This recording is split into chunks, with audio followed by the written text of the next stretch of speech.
নমস্কাৰ, আপোনালোকে চাবলৈ আৰম্ভ কৰিছে নিউজ নাও আৰু মই অনুপম বৰা। যোৰহাটৰ শোলমৰাৰ বৰমেৰাত অংগনবাড়ী আদৰ্শ কেন্দ্ৰ স্থাপন কৰিব বিচৰা কেন্দ্ৰ কৰি উত্তেজনা পৰিৱেশ। নিউজ নাওৰ এক বিশেষ প্ৰতিবেদন।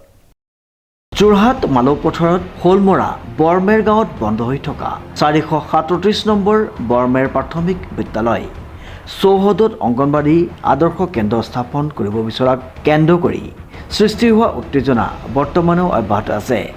আদৰ্শ কেন্দ্ৰটো উক্ত স্থানত স্থাপন কৰাক তীব্ৰ বিৰোধিতা কৰি কিছুদিন পূৰ্বে স্থানীয় ৰাইজে প্ৰাথমিক শিক্ষা বিষয়াক লিখিত অভিযোগ প্ৰদান কৰাৰ পাছত শিক্ষা বিষয়াগৰাকীয়ে উক্ত স্থান পৰিদৰ্শন কৰি কেন্দ্ৰটো নিৰ্মাণত জড়িতসকলৰ লগত অংগনবাড়ী কেন্দ্ৰৰ কৰ্মী সহায়িকাক জবাবদিহি কৰে।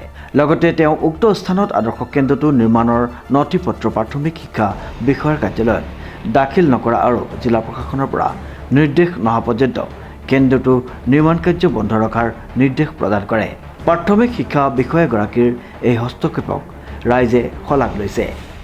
437 নং বৰমেৰ প্ৰাথমিক বিদ্যালয়ত অবৈধভাৱে অংগনবাড়ী কেন্দ্ৰ স্থাপন কৰিবলৈ যোৱা কাৰ্যসূচীত ৰাইজে তীব্ৰ বিৰোধিতা কৰি খণ্ড প্ৰাথমিক শিক্ষা বিষয়া মহোদয়ক এখনি লিখিত আবেদন দিয়াৰ পাছত আজি তেখেত আহি উক্ত স্থান পৰিদৰ্শন কৰি ক্ষেত্ৰভিত্তিক নিজে যিটো চক্ষুৱে প্ৰমাণ কৰি কাৰ্যপ্ৰণালী চোৱাৰ পিছত সেই অংগনবাড়ী কেন্দ্ৰ চলোৱা শিক্ষয়িত্ৰীগৰাকীক আৰু ঠিকাদাৰক তাত কাম কৰি থকা কৰ্মীসকলক সেই অনুষ্ঠানত বিল্ডিং নবনাবলৈ নিৰ্দেশ জাৰি কৰিছে আৰু তেখেতে লগতে সকিয়নি প্ৰদান কৰি থৈ গৈছে যে ওপৰৰ পৰা যদি কোনো নিৰ্দেশনা নাহে, পাৰ্মিশ্যন নাহে, তেতিয়ালৈকে ইয়াত কোনো কাম কৰিব নোৱাৰিব।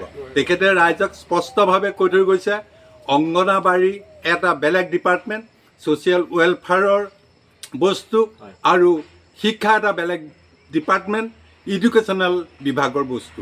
গতিকে ইয়াত দুয়োটা বস্তু একেলগে হ'ব নোৱাৰে। যি ঐতিহাসিক অতি পুৰণি এই বিদ্যালয়খন এখন বিদ্যালয় হৈ থাকিব লাগিব। অদূৰ ভৱিষ্যতে তাত বহুত কৰণীয় কাম আছে। শিক্ষা বিভাগে নিজেই বিষয়াগৰাকীয়ে এই কথা ৰাইজক জনাইছে আৰু যাতে কোনেও তাত কোনো কাম কৰিব নোৱাৰে, অনুষ্ঠান বনাব নোৱাৰে তাৰ নিৰ্দেশনা জাৰি কৰিছে। ওপৰৰ পৰা নিৰ্দেশনা নহালৈকে বা কোনো বিভাগীয় পাৰ্মিশ্যন নোপোৱালৈকে কোনো কাম কৰিব নোৱাৰে বুলি ৰাইজক আশ্বাস প্ৰদান কৰি থৈ গৈছে। তাৰ বাবে আমি তেখেতক ধন্যবাদ জ্ঞাপন কৰিছোঁ। এই ক্ষেত্ৰত পৰৱৰ্তী সময়ত ৰাজহুৱাভাৱে কেনেকুৱা ধৰণৰ পদক্ষেপ গ্ৰহণ কৰা হ'ব? এই ক্ষেত্ৰত ৰাইজ বহি নাথাকে। ৰাইজে এই চিৰকলীয়া অতি স্নেহৰ স্কুলখন ধ্বংস হ'বলৈ নিদিয়ে। ৰত্ন বৰা ভূমিদাতা, তেখেতে এই ভূমি প্ৰদান কৰিছে কেৱল বিদ্যালয় চলিবৰ কাৰণে, শিক্ষানুষ্ঠান চলিবৰ কাৰণে। গতিকে তাত আকৌ অন্য এটা অনুষ্ঠান অহাটো তেখেতে কোনো কাৰণতে সমৰ্থন নকৰে। আজি সেই ভূমি ৰত্ন বৰাৰ নামত আছে। ৰত্ন বৰাই সেই ভূমি দান কৰিছে মৌখিকভাৱে কেৱল স্কুল চলাবৰ কাৰণে। স্কুল চলি থকাত কোনো আপত্তি নাই, কিন্তু স্কুলৰ বাদে অন্য অনুষ্ঠান হ'লে তেখেতে অনুমতি প্ৰদান নকৰে।